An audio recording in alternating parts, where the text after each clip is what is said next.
The convoy should have died at Red Harbor Gate. Cargo scows packed with families shimmered under makeshift shields while the Oregon Directorate's picket ring stitched the dark with blue lances. On the bridge of the UNS Ardency, Admiral Tamsin Reed pinched a torn cuticle and said, "Bring the Lighthouse online." Her helm officer blinked. "Ma'am, the analog array isn't rated." "It doesn't have to be pretty," Reed said. "It just has to be old." The forward spars unfolded like the ribs of a cathedral and spat static, real, ugly, human static. No crisp phase-coded beacon, no elegant chirp the Directorate's learning engines had eaten by the gigabyte. Instead, the Ardency broadcast a mess. Jazz swing fragments chopped into prime number pulses, hand-keyed Morse that refused to repeat, and a carousel of dead languages pronounced by a choir of cracked vacuum tubes. Somewhere, a comms professor would weep. Out here, enemy kill AI hesitated. "Targets wobbling," reported Lieutenant Priya Anand, eyes wide. "Their tracks keep correcting to the wrong solution." Reed allowed herself half a smile. During World War II, the Navajo code talkers didn't just encrypt. They used a worldview the enemy didn't share. Feed it paradox, it stops to be clever. She pointed to the screen. "That gap at Azimuth 12, that's our Dunkirk channel. Push the scows through in twos." Gunboats peeled off to fake panic, throwing chaff that glittered like torn constellations. The Oregon ring flexed, then overshot, pouring fire into a ghost corridor the Lighthouse whispered into its math. One refugee barge stuttered as a shot grazed its tail. The Ardency slid between, soaking the next salvo with a shield flare that left Reed's tongue tasting copper. "Engineering?" she called. "Tell me we still have grid." Chief Lagos coughed over the line. "Grid's a patchwork quilt, Admiral, but the stitches are holding. Stop taking souvenir hits." The second wave made the gate. A girl pressed two hands to the scow's porthole as stars smeared into corridor light. Reed looked away. Mercy was easier to practice than to watch. "Directorate frigates burning in," Anand said. "They've switched to manual targeting." "So they learned," Reed murmured. "They always do. That's why we move the goalposts." She raised her hand, then put it down. The row rules of engagement glowed in her overlay like a catechism. Shield first, never initiate within civilian shadow, offer surrender twice. Those lines had teeth. They had kept humanity from becoming what it feared. "Ma'am," the comms officer, Sister Mara Morrow, wore a chaplain's pin next to her rank. "Encrypted burst from Earth, priority Alethea, your eyes only." Reed opened it. 3 words replaced the bridge, Delphi authorization granted. Her breath hitched. Legends and rumor swirled around Delphi, an old promise that the polite specs the Council knew were not the only specs. "Crew," Reed said, voice steady, "we are now permitted to operate at fully declared defensive capacity under Lighthouse protocol." She chose the words carefully. The law mattered, so did the lie we would not tell ourselves. "I'm showing menus I've never seen," Anand whispered. "Sub-centimeter beam shaping, predictive shield bracing." "We are not here to impress anyone," Reed said. "We are here to get families home." 3 Oregon frigates lit their drives white and charged. Reed pinged them twice with surrender packets, old-fashioned plain speech layered over machine verbiage. No response. On her screen, a hospital cradle drifted beneath the fight, a pod with a red ring and the signatures of 100 incubators. The Directorate pilot used it as a mask. Reed tasted bile. "We could punch through," Lagos said quietly. "We could also boil a nursery." She closed her eyes and pictured a cold morning lecture on just war proportionality. You do not use an evil means to a good end. "Helm, thread the wake of that rock. Tactical, shave their control planes, not their reactors." The Ardency's beams came on as needles of daylight plucking rudders, unseating sensors. Frigates tumbled, wounded but not dead. The cradle drifted on, untouched. A new contact bloomed, a Directorate carrier, angular and hungry, arriving ahead of expectation. "They cut their route short," Anand said. "We're out of time." The convoy still had 6 ships in the teeth of the ring. Reed raised the Lighthouse another notch. The old array wailed like a storm over an AM radio, and space around the gate rippled as if bright water had found a sandbar. The carriers targeting Lattice staggered, and then recalibrated, smarter, meaner, now angry in a way code should not be. "They're learning us," Sister Morrow said, voice a prayer and a warning. The carrier's hangar doors opened. "Bridge." Engineering crackled. "I can give you the big trick once. We've been pretending the bow cap is decorative." Reed didn't look away from the screen. "Javier, tell me it's still kind." "It's precise," he said. "Kind is up to you." "On my mark," Reed said. "For the record, we keep to our catechism. We hit only what we must. We stand between fire and the ones who can't." The carrier disgorged its knives. The convoy's last barge cleared 1/2 kilometer. "Mark," she said, and the ardency showed the Directorate what a lighthouse could do when it stopped only guiding ships and started bending the sea. "To be continued." They called it the 7 corridors because there were 7 lanes out of the rim where the Directorate's reach was longest and mercy shortest. On day 2, the ardency was a rumor in all 7. Small polities, tall trawlers, dust-poor Vex, a choir world that sang time, sent encrypted pleas that were really confessions. We believed order would hold without us. We were wrong. Reed's holo bloomed with faces. A Rellan mathematician named Kex, limbs coiling and uncoiling as if counting. A tall captain with salt in her hair despite never seeing an ocean. A human dockmaster whose palms wouldn't stop shaking. Found family forms fastest at the edge of the map. "We can't be everywhere," Anand said, exhausted, "but we can make everyone more dangerous to hurt." They birthed a coalition out of nothing and coffee. Tugboats got mirrored fields and fake transponder skins. Freighters got decoy masts that fooled hungry sensors, and a dozen chapel ships went dark to act as whisper relays. The Lighthouse broadcast, now split and braided, taught machine predators to doubt like a stoic teaching an angry heart to count to 10. Reed called it Mercy's math. Kex called it topology. Sister Morrow just called it duty. At the 3rd corridor, the one the elders nicknamed Pilgrim's Way, the Directorate tested a different sin. Their patrol cut loose a ship full of Illyri, a minority scattered across human and non-human worlds, and used the survivors as bait. "They expect us to break our own rules," Morrow said, eyes flint. "To trade proportionality for rage." Reed nodded. "So we'll keep our rules and break their plan." They staged a Dunkirk with star tugs and museum hulls. Old ore haulers with chipped paint slid in alongside sleek patrol craft, each slave to an analog metronome Lagos had built from scavenged coils. "If you're going to move a people," Reed told her bridge, "you need boats and neighbors and an agreement not to ask who gets glory." The first wave lifted off under shimmered fire that hit only shields, as coalition gunners traced delicate arcs that spelled "stay down" in a language the Directorate's computers were only beginning to fear. Between waves, Reed took a call she had been avoiding. Director Lamb, one of Earth's Defense Council, offered everything but specificity. "Delphi grants you latitude," Lamb said, "and a leash. Full capacity remains defensive." Reed wanted to laugh. "That is the oldest human trick," she said. "To build a sword so patient it can be mistaken for a plow." Lamb's mouth twitched. "Win clean," he said, "or the victory rots." News filtered in like weather reports.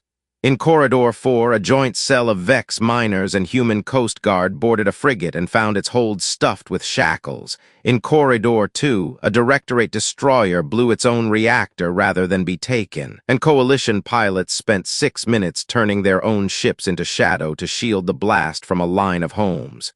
"Write it down," Morrow told Anand. "Names, not numbers. That's how history remembers who it owes." On Day 3's morning watch, a sensorist muttered, "They're bringing an Unmaker lance to Corridor 7. Anand swore softly. The Unmaker was no myth, even in peace years. Treaties had carved out a space for the fear of it, a spear that skinned matter into statistics. The target was Ark Harrow, a hollowed moon where the Illyri had built a circular garden of cities. "Evac time?" Reed asked. "Not enough," Lagos said. "We can't move a moon with boats." "Then we move the fight," Reed said. "Call it midway in reverse. We won't surprise their carriers. We'll make them think they surprised us." She smiled at Anand's confusion. At Midway, we guessed where they'd be and were there first. Here we guess where they want us to be and make being there a trap. Kex traced triangles in the air. 3 micro-jumps all under the noise. They'll commit the lance when they think our line is thin. And when they fire, Reed said, we cut the hand that holds it, not the arm. Sister Morrow's lips moved around a quiet litany, non-combatant immunity, discrimination, necessity. They baited with a mercy convoy, real enough to honor the name, armored enough not to need it. The Directorate commander obliged, arrogant, and on time. The lance came on like a sunrise in the wrong place. Reed's voice didn't rise. Shave the yoke, she said. The Ardency's bow cap, no ornament after all, bloomed with a pencil of white that wasn't heat so much as certainty, and the lance's aiming throat came apart in a tidy, almost embarrassed way. The blast washed harmless through space like a canceled sentence. The Directorate's escorts swarmed in angry confusion. Coalition tugs snapped towing lines that were never there and fired grapnels that weren't weapons until the moment they had to be. Boarding teams crossed on ladders of light and code, cutting manuals from hands instead of hands from arms. In Ardency's sickbay, an Illyri boy asked Lagos why the humans' ship smelled like rain. Because we take our storms inside, he said, and turned so the boy wouldn't see his eyes. Reed looked at the tactical plot and saw the shape of what came next like you see weather from the smell of ozone. They'll stop playing honorable, she said. They'll look for leverage. Anand frowned. Leverage. Hostages, symbols, the promise that mercy can be bent until it breaks. Message from the Directorate flagship, Morrow said. They offer terms. Of course they did. Terms are the refuge of the suddenly impressed. Reed opened the channel. The enemy admiral smiled thinly. Withdraw from the corridors, return the Illyri, and we concede your cleverness. Refuse, and Arkharrow burns. Reed's fingers went still. You misread us, she said softly. We don't keep people like trophies, and we don't trade them. She cut the line. Admiral, Lagos said, we still have Delphi's leash. Then we win inside it, Reed said, or we deserve none of this. The plot flickered. A shadow fleet arrived, sleek, quiet, burning cold. Earth's first Commonwealth task group called up from rumor into light. Anand swallowed. Ma'am, are we revealing the real specs? Reed watched the new contacts fit themselves cleanly into the coalition formation like they'd always belonged. Not all, she said. Just enough to remind the galaxy what a lighthouse is for. The first Commonwealth ships didn't roar. They hummed, machines that thought in lullabies because lullabies keep mothers awake through the night. HCS Meridian took station off Ardency's port bow, her hull a quilt of bright plates. Beautiful, Lagos breathed. Don't fall in love, Reed said. Fall in line. The Directorate believed in escalation like a creed. They deployed carrier groups in crescents that once frightened border towns into surrender. Today the crescents closed on something with teeth. Begin kindly, end precisely, Reed told the net, her terse rewrite of doctrine scribbled once in a margin during a lecture on virtue ethics and now treated like scripture by weary captains. She ordered a broadcast to all civilian channels with the corridor map, green lanes blinking like runway lights. Evacuate along these vectors. Identification free. Sanctuary granted. Morrow appended a pledge. No one who boarded a coalition hull would be returned to any claimant without a hearing. You're writing a constitution in the middle of a battle, Anand murmured. So did a few folks in Philadelphia, Morrow said. Ink is harder to spill when the cannon are close. Then came the carriers' knives again, slews of drone fighters that learned with every death. The Lighthouse signal, now a chord in 7 keys, taught them to waste timing windows the way a boxer makes you punch air. Kex sang numbers in Relin minor, and the Meridian answered with silent shifts that meant an enemy lock never quite landed. We're stealing fractions, he hissed. Enough fractions become a life. Reed's plan turned on a moral fulcrum. A Directorate strike boat hid under the thermal profile of a hospital dome skimming the corridor's edge. Blowing the boat would risk the dome, letting it run would knife the convoy. Options, Reed said. Board, Morrow replied, immediate. Lagos winced. We're 9 minutes from their reinforcement. Reed nodded. Then we finish in 8. Boarding ladders extended like thrown spears of light. The strike boat's captain swore oath words in a language that bit the mouth. Reed's team answered with silence and stunners. In the dome, doctors kept working. A child watched stars through a crack and told her brother they looked like tea spilled on silk. The strike boat's reactor whined toward desperation. "Kill their motive, not their hearts," Reed said calmly, and Lagos threaded a pulse through a seam in the plating. The whine stopped, so did the killing. On a distant screen, Kex watched a pattern complete. "They are feeding their machine mind a new axiom," he said tonelessly. "It is, humans are polite until they are not." Reed shook her head. "Let's give them a better one, humans are proportionate." A courier drone banged into Ardency's side like a thrown stone. Anand hauled it in with gloved hands and cursed when the shell split wrong. Inside, a drive core scorched, a memory lattice intact, and a printed card like something out of a museum gift shop. It said, "Stop looking up. The syndicate is below you," Morrow whistled. "They want us in orbit while they gut the cities." The lattice showed movement under Arc Harrow, Directorate Marines spidering through maintenance shafts, headed for incubators, for records, for the kind of hostage that leaves a stain on a century. "Split the team," Reed said, already knowing she'd be in the wrong place no matter where she stood. "If we chase every spark in the sky, we lose the fire in the basement. Kex, give me a route through the shafts that keeps our people to the cold side of the rock." He did, cursing elegantly in Rellan geometry. They sent 4 squads. Lagos went with them because he had made a personal promise to a boy who wanted to smell rain again. "You're not a soldier," Reed told him. "I'm an engineer," he said. "I fix what's broken." He smiled and left before she could order him to stay. She did not pray because that was Morrow's work, but she thought of the men at Dunkirk who drove buses like destroyers and told herself that courage has many uniforms. Above, carriers wheeled and died. Below, the syndicate, the Directorate's hired rot, cut into a door that said Niku in 4 scripts. Lagos arrived with 3 breaths to spare. The syndicate man grinned like an old knife. "Trade?" he asked. "Moon for children."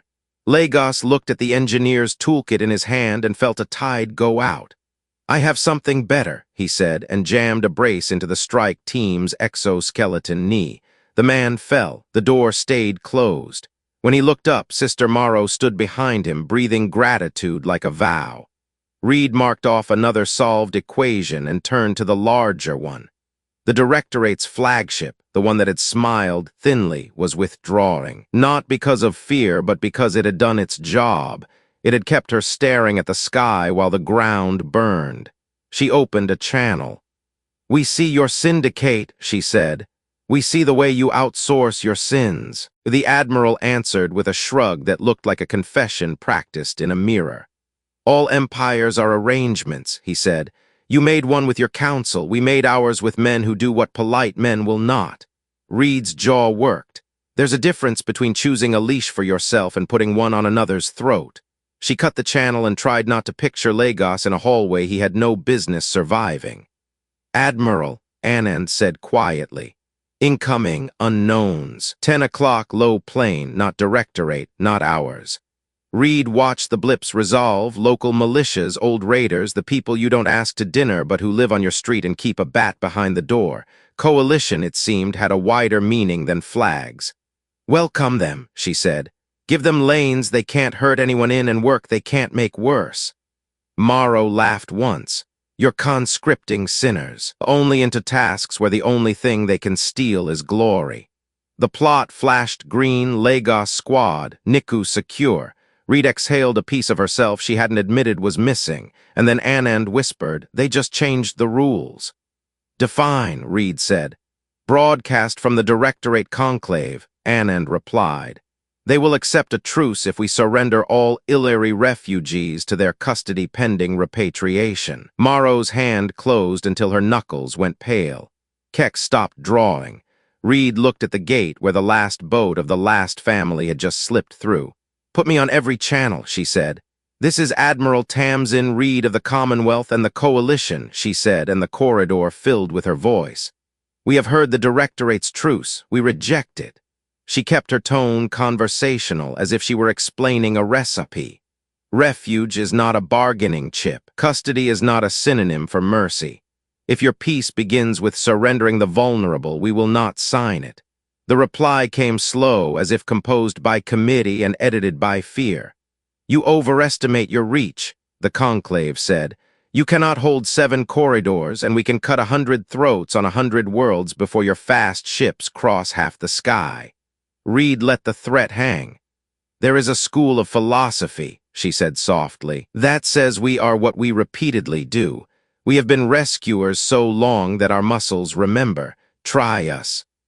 Operation Common Oath began with calendar math and ended with a choir. Coalition ships, human and not, struck the Directorate's unmaker emplacements in 20 minutes of synchronized mercy designed to look like rage.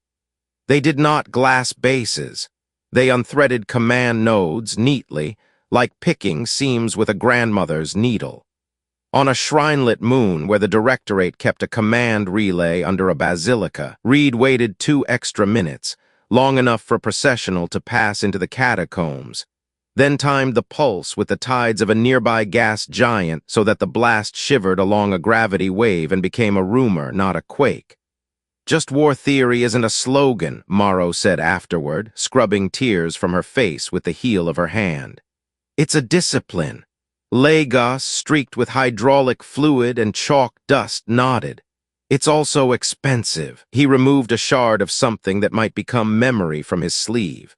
The Coalition learned to breathe as one. The Relin mapped escape vectors in harmonics. The Tallin ran fuel in lines that never left anyone dry. The Raiders took a vow, enforced by Lagos' smile and a squad of militia men with grandmother eyes, not to loot anything with a child's handprint on it. Anand wrote down names until her stylus cracked. This feels like a government, she said. That's what Dunkirk felt like, Reed replied. People acting like a nation before anyone minted the coin. Midweek, Earth's first fleet made a choice that would be debated for decades. They revealed more, but not all. The Meridian opened her beam like a camera iris and cut an incoming cruiser's engines away from its life support with a line you could have drawn with a ruler. She could have erased ships. She didn't. The message was not fear us, but trust us to be proportionate. The Directorate's feeds spun the footage as terror. Citizens in 3 of their core worlds lit candles anyway. Then came the second truce offer, written in a hand that had been steady before the week and now shook. Withdraw and deliver the Illyri. We will cease hostilities. Morrow read it twice and then handed it to Reed as if it burned. Kex's tendrils coiled around his own throat and then loosened. They think you are tired, he murmured. They think mercy is a finite well. Reed remembered a lecture about Stoics and wells, that the spring is replenished by use, not emptied. She smiled without humor. Let's build them a monument to miscalculation. Admiral Anand said, the conclave is staging a hostage theater on Relay Beta. Journalists, teachers, elders, they think we'll come hot. We will come precise, Reed said. The plan required too many moving parts and exactly 0 miracles. They used the Lighthouse to strobe a mistake into the relay's sensorium. A phantom patrol where none existed, a safe lane that was safe. They announced their arrival 5 seconds late so that the Directorate would be exactly 5 seconds early and collide with their own expectations. Boarding teams crossed on music. The choir world sang a counterpoint that had nothing to do with religion and everything to do with timing. Doors opened. Elders stepped through. A syndicate man, this one with a scar like a map, held a knife to a broadcaster's throat and smiled for the camera. Lagos looked at Reed over the net. He wants to be seen, he said. Then give him anonymity, she answered. Anand killed the lights on that feed and replaced them with the names of the rescued, one by one, read aloud in 3 languages. The Directorate's theater starved on silence. By dusk, if corridors have dusk, the 7 lanes were messy, crowded, and alive. Ardency's medbay overflowed with mothers and mechanics and 2 babies who shared a plastic crib and a future. Reed walked the row and stopped by the Illyri boy who smelled rain in ships. What's your name? she asked, realizing she had never done the simple work. Tur, he said solemnly, do you know why our ships smell like storms? He nodded, because you keep them inside. Reed went back to the bridge and found the conclave waiting. Last offer, they said, brittle. Give us the Illyri and we will sign a peace you can brag about. Reed looked not at the screen but at the corridor map where boats still moved like faith between teeth. There is no version of peace where we sell our neighbors, she said. Here are our terms. Withdraw beyond your own border, unmake your syndicate by sunrise, and send us the names of every officer who ordered harm to civilians. We will take them alive and try them in open light. Silence stretched. Somewhere, a smaller captain in a smaller fight made a decision that would never be in a book but would matter to one street. Reed thought of Midway and the weather guessers, of Dunkirk and the buses, of code talkers and languages that stop bullets by confusing men's hands. She thought of wells and of how you keep them full. Admiral Annan said softly, they're stalling to reposition. So are we, Reed answered, not bothering to hide her smile. When they finish, we'll start again, kindly then precisely. The corridor lights flickered as if a storm had rolled through a place that had never had weather. The lighthouse brightened, old, stubborn, and humane. By day 5, the directorate stopped pretending it could outfly mathematics. It tried theater instead. First came the forged footage, coalition hulls glassing a relay town. The edit was lazy. You could see a school's flag jump 3 frames between strikes. But lies travel faster than refutations. Sister Morrow leaned over Annan's shoulder, rewinding, slowing, stitching truth into a thread anyone could hold. Put our targeting logs on an open mirror, Reed said. Every shot, every veto, let the choir world carry it. The choir world obliged. 1,000 voices read telemetry like liturgy, impact cones, casualty projections. The 3 times Ardency refused an easy kill because an ambulance drifted into the math. Then a real wound. A syndicate cell hit a way station clinic and left a calling card, a mirrored coin etched with a laughing mask. They want us ugly, Lagos said, jaw tight. They want someone to answer cruelty with convenience. Reed's voice was even. Convenience is how empires rot. We answer with process. Process looked like boredom and courage. It was court tents popping up in cargo bays, witnesses giving calm, messy testimony, an intake officer reminding a frightened pirate there would be counsel even for him. You're building a courthouse in a war, Anand murmured. Morrow squeezed her shoulder. Wars end, the habits we keep don't. Kex rolled out a map of the Directorate Conclave's inner system like a conjurer revealing a silk scarf. Their nerve bundle is here, he said, tapping a vault under a cathedral of glass. You want officers' orders, the face behind the laughing mask. Go take its memory. Reed raised an eyebrow. You've been thinking like a thief. I am a mathematician, Kex said dryly. We all steal from the infinite. The plan, tagged Dovetail, was a love letter to old tricks dressed in new. Analog radios and paper maps for the last 100 meters because computers have a way of growing guilty at the worst time. A human voice saying left and now in a widely mispronounced dead tongue whose grammar confuses machine translation. A lighthouse stutter that told the conclave's counter-AI to bite its own tail. Navajo code talkers, but make it future. Lagos joked, snapping a clip into place. Reed nodded. Do it for the same reason they did, to save people who won't read your footnote. Inside the vault, the air smelled like expensive fear. Racks of memory glass blinked in blues that meant ready and reds that meant you can still stop. A syndicate foreman lounged against a column. You won't like what you find, he said, words slick as oil. Names you know quicken your pulse, Admiral. Making a new order means owning old dirt. Lagos didn't look at him. He looked at a server labeled with a child's handprint sticker, the kind Tex used to mark "Don't wipe."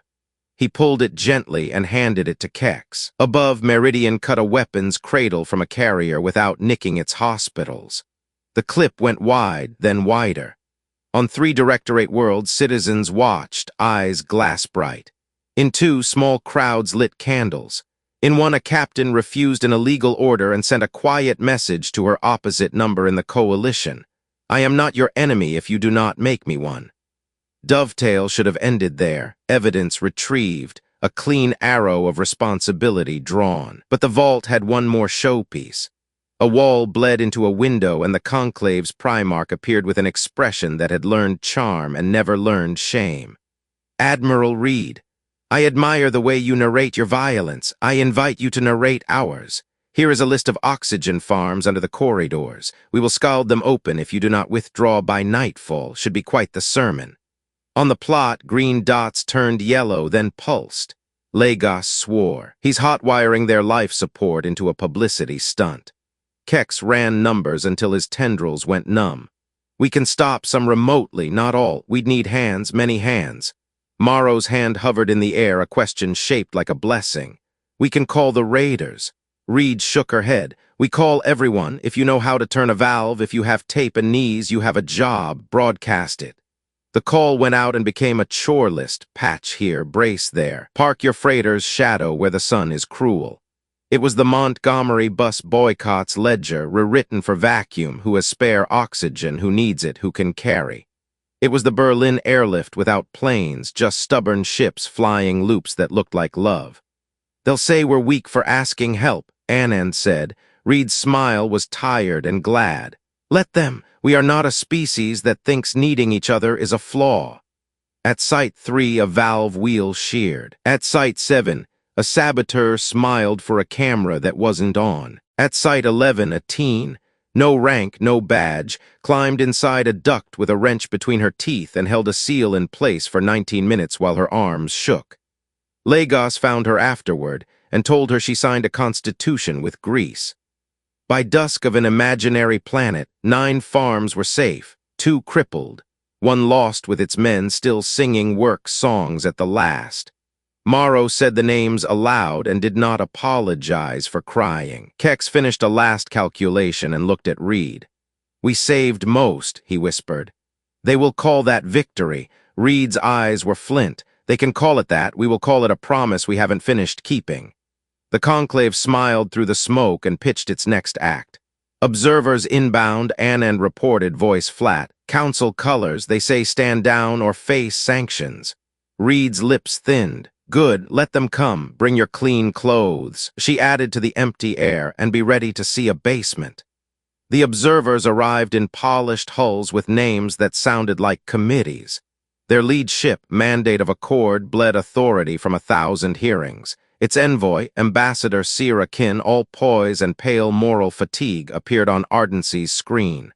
Admiral Reed, she said, we acknowledge your restraint and your effectiveness. Now you will yield the field to lawful investigation. Reed didn't bow. Happy to yield to law, she said. Less inclined to yield to its costume. Your last lawful response to a massacre was laughter. Kin did not flinch, and yours was a war. A defensive one, Sister Morrow said, stepping into frame like a small, determined planet. With exhibits. Reed split the screen. On the right, the corridor crowded and humming, oxygen farms shining like knitting. On the left, the vault's ledger, signatures curling like snakes. Each order was time-stamped, each casualty projection scribbled with a human hand. Names bloomed. The syndicate's Archons, a directorate Primarch, a shipping magnate from the inner trade who wore Earth skin and Commonwealth citizenship like armor. Lagos hissed between his teeth. We have to follow that thread, he said, even if it's ours. Ambassador Kin's eyes sharpened. You would subject your own to this court. Reed's answer came without heat. If we don't, this is fashion, not ethics. She looked into the camera. Grant temporary combined jurisdiction, put observers on my bridge, audit my decisions in real time, let everyone see how we handle power. It was a dangerous offer. It risked doctrine, leverage, and all the quiet advantages Delphi had kept in reserve. It also removed the last pretext for anyone to call them vigilantes. Kin deliberated with people whose faces didn't show, then nodded. We accept combined jurisdiction. Terms, you bring us breathing captives, not trophies. We bring you patience enough to finish saving what you started. The Directorate heard "combined" and took it for weakness. Hardliners flared around Ark Harrow, old ships painted with new bravado. They targeted the Choir World's relay and a line of refugees who had finally stopped shaking. "Open feed," Reed said, "because there is a kind of courage that needs witnesses to survive its own second thoughts. Begin kindly, end precisely." She told the net, and the fleet moved like a muscle, remembering the first time it ever made a fist. Meridian-flensed guns from hulls without touching the cribs lashed to their sides. Ardency's decorative, bow-cap-painted beams so thin they felt like manners. Raiders, now wearing coalition badges that admitted nothing and promised only work done, ran decoy patterns that made bad men chase their own shadows. In sickbay, Tur watched the fight on a monitor with a mechanic's focus. "Can I help?" he asked, not the pleading way of a child, but the exhausted way of a neighbor. Lagos thought of lectures on civic duty and remembered the Freedom Riders' toolkits, spare hoses, maps, sandwiches. He put a coil of patching tape in Tur's hands. "Hold this. When someone yells, run." Tur nodded solemnly as if sworn into a small office. The Directorate's playbook included one last sin, collapsing a relay with people still on it to make a martyr. Reed anticipated the arc of it the way you smell rain. "Bored," she said again, and Anand winced with memory. "We'll never have 9 minutes this time." "Then we will be done in 8, Reed replied, the same joke said with a little more prayer.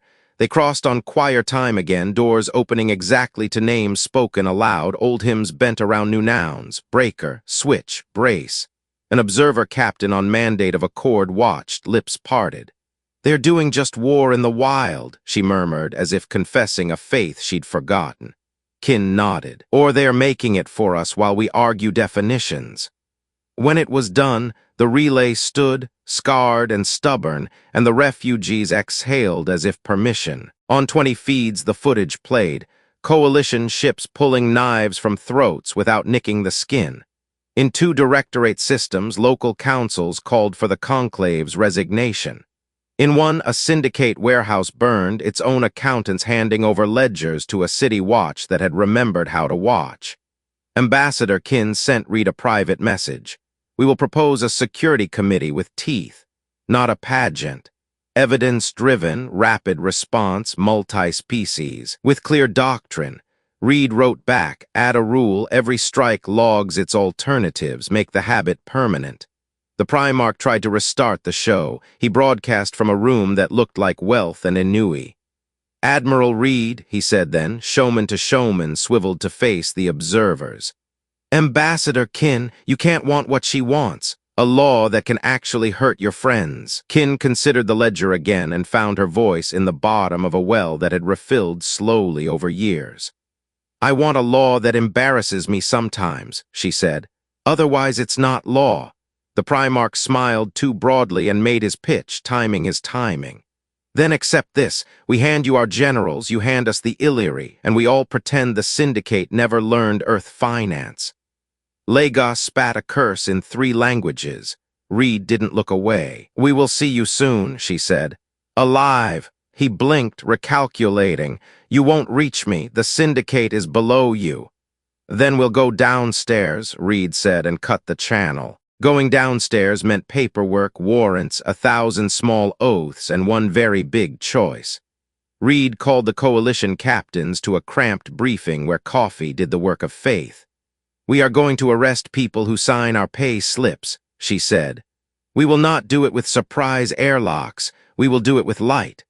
Combined teams, Commonwealth provosts, observer marshals, Relin analysts, a Tallinn quartermistress who had 0 patience for men in tailored panic, fanned through ports and ministries. Lagos took point in a repurposed maintenance van that still smelled like oranges. Tur rode behind him, a coil of tape across his knees like a ceremonial sash. "You're not sworn," Reed told Lagos over the net.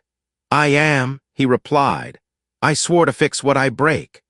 They started with the easy sins because institutions learn by success. A syndicate treasurer surrendered with relief so visible it cut pity from anger. A port director tried to eat a ledger and choked on a clip. A general in silk went gray when he realized the arresting officer's badge included 3 languages and a Talon stamp. "We can do this," Anand whispered. "We are doing this," Morrow corrected gently. The hard sin sent a chill down every human's spine. A Commonwealth magnate, shipyards, media, a charity gala where Reed once shook a hand and went home to wash hers twice, surfaced in the vault ledger. The arrest would be bad optics, good law, a clean line on a dirty map. Kin urged caution. Reed urged speed. Selma didn't wait for good light, Morrow said. They walked and let cameras learn to see. They served the warrant on the magnate's yacht, a pearl with a temper. He smiled with the same old charm and offered dinner and a donation to whatever virtue they preferred. Lagos held the cuffs and the silence. Tur watched the man's hands. They shook only once when he saw the observer seal. "This is theater," he sneered. "So is a trial," Morrow said. "The difference is who gets a script." While Law did its slow work, the directorate tried a fast, final one. A stealth wing arrowed for the choir world's relay, diving under charts like a con in a crowd. Reed's plot painted them late. "We have one chance to stop them without hitting the city," Anand said. "One, it's a knife edge between music and math." Kex hummed a scale.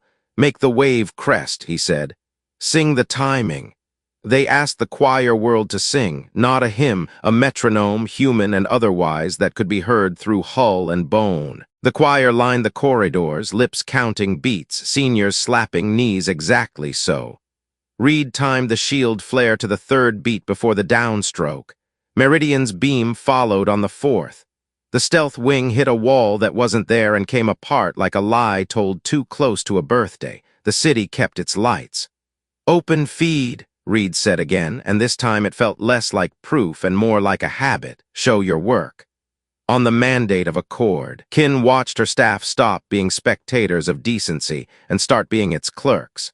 "Call the council," she said. "We are done pretending the old rules work." The session took 11 hours, and the patience of saints nobody in the room claimed to be. Delegates who once giggled at human scruples now whispered words like proportionality and non-combatant immunity, as if tasting them for the first time. A Kradex warrior pounded a fist and demanded sharp teeth for the committee. A Meridian trader asked for ledgers on every strike. A small polity from the dark between spirals just wanted someone to answer their call within 3 days. 72 hours, Kin said. Rapid response, evidence first, combined jurisdiction, audits by design, not by outrage. The vote wasn't close. It rarely is after a good rehearsal. The security committee received teeth, eyes, and a clock. The directorate's Primarch sent a surrender under duress packaged as gravitas. The syndicate's Archon sent a private counteroffer to Reed, then, realizing her reply would be read in open court, resent it to Kin instead. "Keep the Illyri, keep the corridors, keep the songs. Just keep our names under a sheet." The note smelled like old money and new fear. "Ambassador," Reed said quietly, "if you take his deal, everything we built this week is decoration." Kin folded the note in half, then in half again, the way you break a habit. "Bring him in breathing," she said. "Then we will read the names aloud." Reed turned to the corridor plot. A dot pulsed where the Primarch had promised to be. "Downstairs," she told the fleet one last time. Kindly, then precisely. The arrest at the bottom of the galaxy had fewer speeches than the camera feeds later suggested. Reed arrived with 2 ships, not 12. Ardency bled light politely. Meridian kept her sheathed. The Primarch's chamber, glass, rain, expensive plants that looked bored, opened to their knock as if doors still meant control. "Admiral," he said, hands empty, voice full. "Shall we narrate?" "We will," Reed said, "but not here." Morrow read the warrant. Lagos set out the cuffs like cutlery. The Primarch smiled one last time for a camera that was pointed for once at someone who deserved it. "History belongs to the bold," he said. "It belongs to the patient," Morrow replied, and closed the circle of plastic and promise. They found the syndicate Archon 2 floors down in a room full of ledgers and alarms disguised as art. He tried to buy the air between them. Reed offered him the same thing she offered everyone this week, process. He took it like a man biting a coin and finding it real.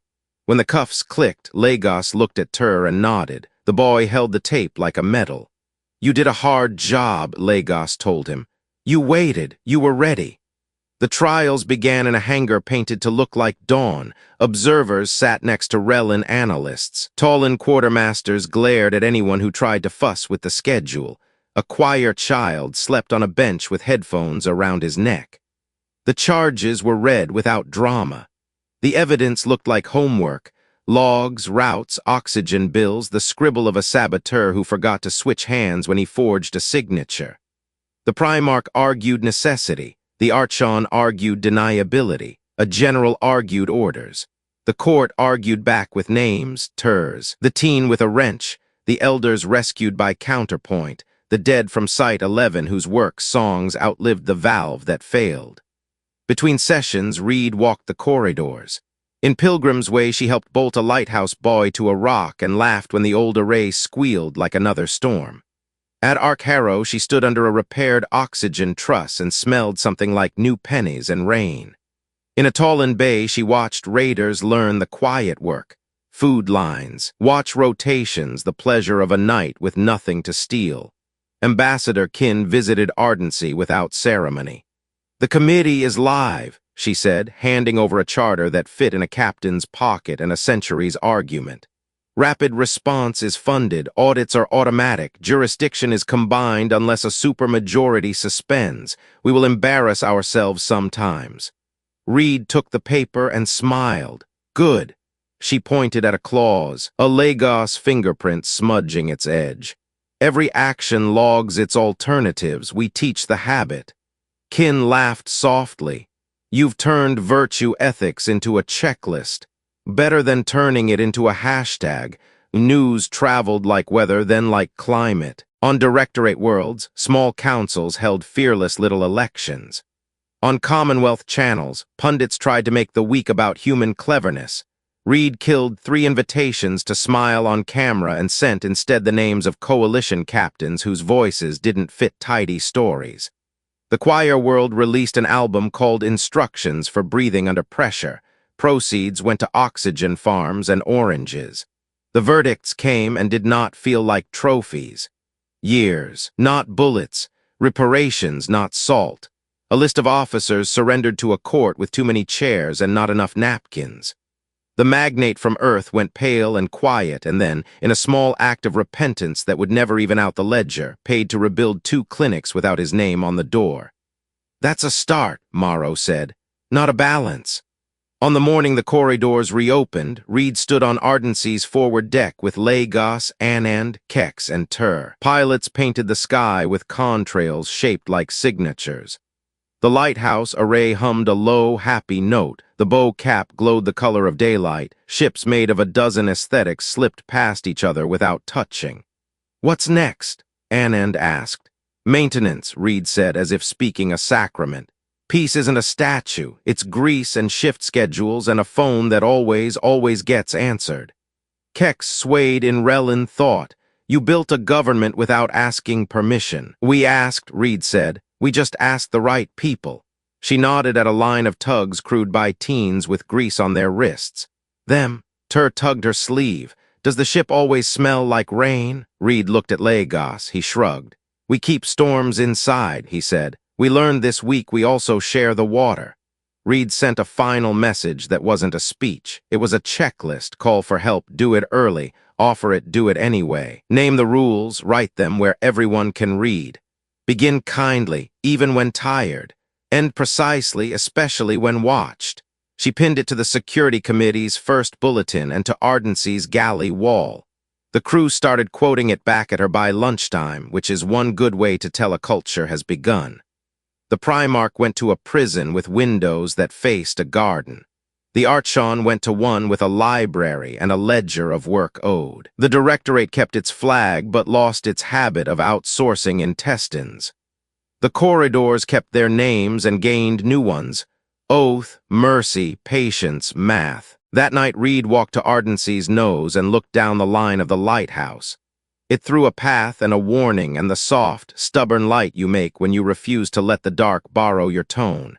She keyed a message to every ship and every street that had carried weight this week. "Storms will come," she said.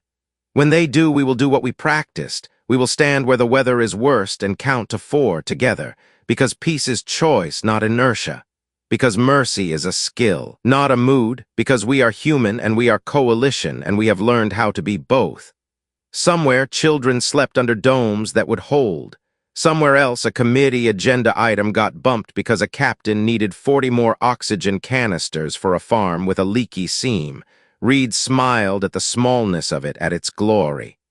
"Kindly," she whispered to the glass. Then precisely.